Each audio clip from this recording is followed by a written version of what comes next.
Desta forma, eu concedo, então, a palavra ao relator, conselheiro Cristiano, para a leitura do relatório. Boa tarde, senhores conselheiros, procurador do Ministério Público Especial, boa tarde, patrona, e boa tarde, servidores de informática do Tribunal de Contas do Estado do Rio de Janeiro. O processo 103033-9 de 2021 contém representação formulada pela Associação das Empresas de Engenharia do Estado do Rio de Janeiro em face de supostas ilegalidades contidas em decretos estaduais e resolução conjunta, ambos expedidos pelo governo do Estado do Rio, que, segundo alega a representante, estariam em desconformidade com o artigo 5º da Lei de Licitações e Contratos Administrativos. O processo retorna ao plenário pela 4ª vez. Após análise da documentação encaminhada pela representante, o corpo técnico se manifesta, em síntese, pela improcedência da representação quanto ao mérito e arquivamento. O douto Parquet de Contas opina no mesmo sentido. Registro, por fim, que após ingresso dos autos em meu gabinete para relato, a associação representante apresentou um novo documento por meio do qual se opõe à proposta de arquivamento do feito e requer nova diligência interna. Este é o relatório. Muito obrigado, conselheiro relator.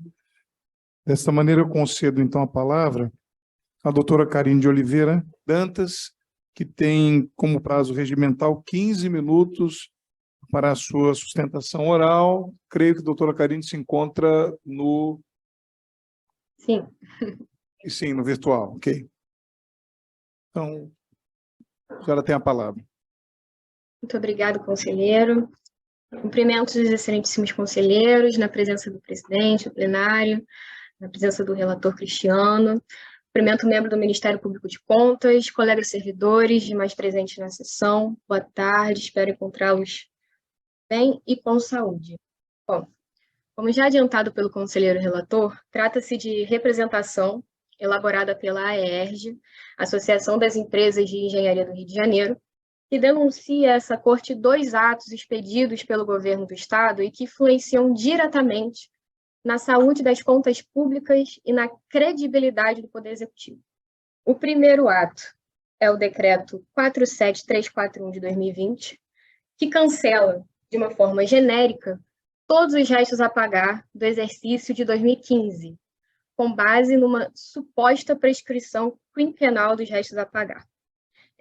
Vale dizer que é um cancelamento com base em interpretação que, ao nosso ver, é plenamente inconstitucional, da Lei 287 de 79, que, vale notar também, é anterior à nossa Constituição Cidadã de 88. Né? E o decreto ele é absurdo por si só. Não há que se falar em prescrição quinquenal de restos a pagar, porque, primeiro, não há previsão legal para tanto. E mais absurdo fica ao notar que nem sequer há uma diferenciação entre os restos a pagar processados e aqueles que não foram processados. Isso quer dizer, excelências, que o governo pauta sua atuação nesse assunto, na minha opinião, com o lema dívida velha não se paga e dívida nova a gente deixa ficar velha. Ora, a dívida estar inscrita em restos a pagar, principalmente quando estamos falando de restos a pagar processados, já se diz que é uma obrigação de pagamento do Estado que não foi cumprida ao tempo e modo. Sobretudo, uma obrigação que o próprio Estado reconhece dever. E essa prática de cancelamento dos restos a pagar, ela serve quase como uma espécie de prerrogativa para a limpeza de dívidas, muitas vezes dívidas já constituídas, que o Estado demora a pagar.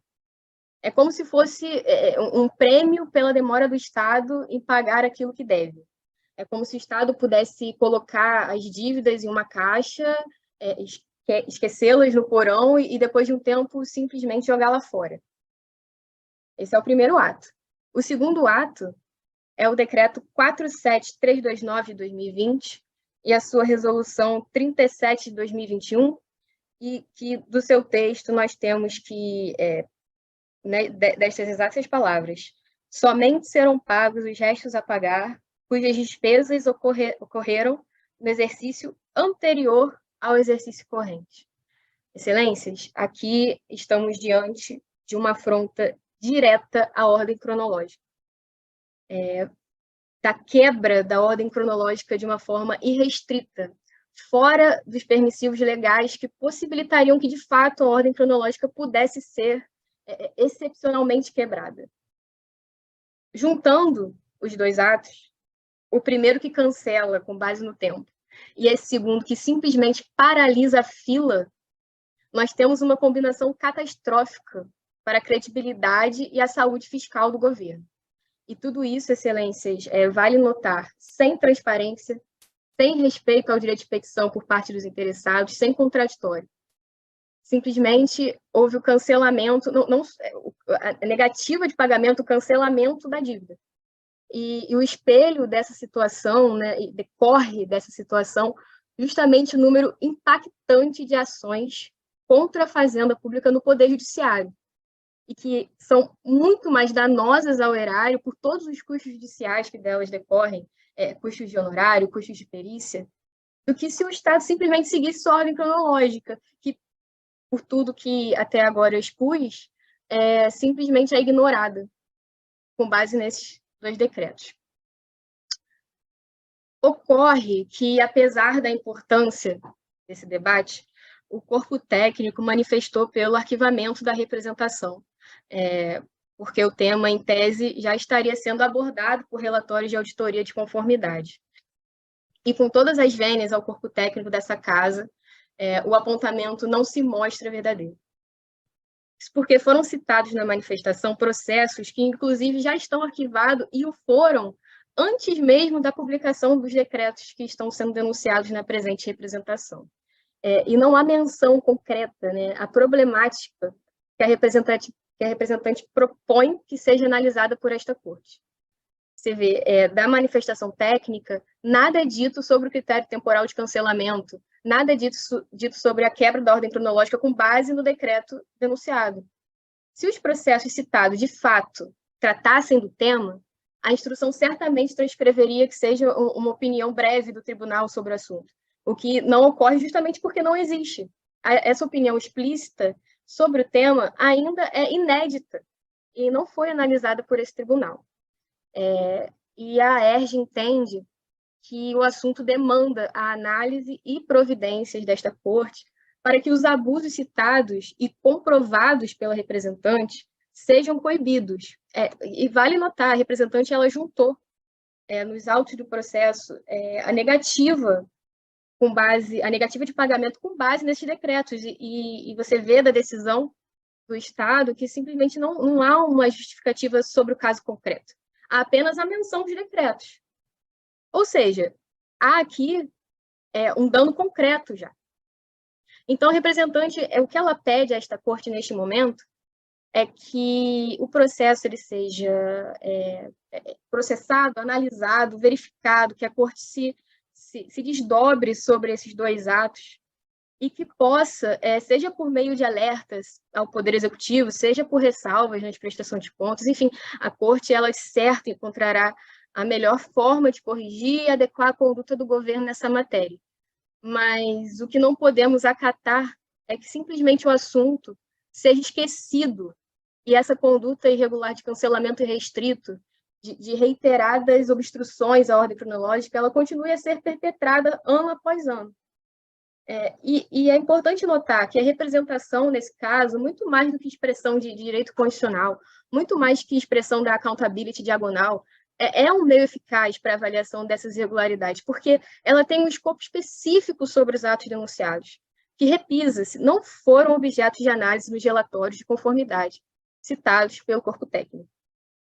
Então, o que se propõe a esta casa, o que pede a representante neste momento é a análise dos assuntos de uma forma profunda, de uma forma específica, com provimentos de adequação da conduta para o futuro, que seja, do governo do Estado. O que se requer é o processamento regular, a avaliação específica desses atos denunciados, com proferimento de decisão de mérito sobre o tema proposto, que é tão importante a saúde fiscal, a situação econômica do Estado, e já visando impedir uma futura catástrofe dos precatórios, que é o que provavelmente vai acontecer, já que todas essas demandas serão certamente incumbidas ao Poder Judiciário. Então, agradeço a atenção, desejo a todos um bom dia e obrigada pelo tempo conferido. Muito obrigado, doutora Karine. Desta forma, eu retorno a palavra ao relator, conselheiro Cristiano Lacerda, para o seu voto.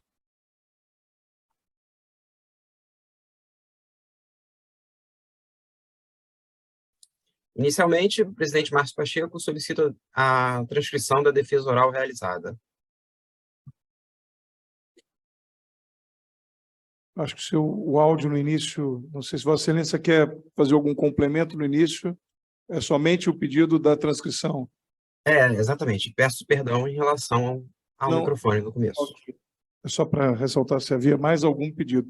Dessa maneira, encaminho a mesa para solicitar formalmente o pedido da transcrição da sustentação oral.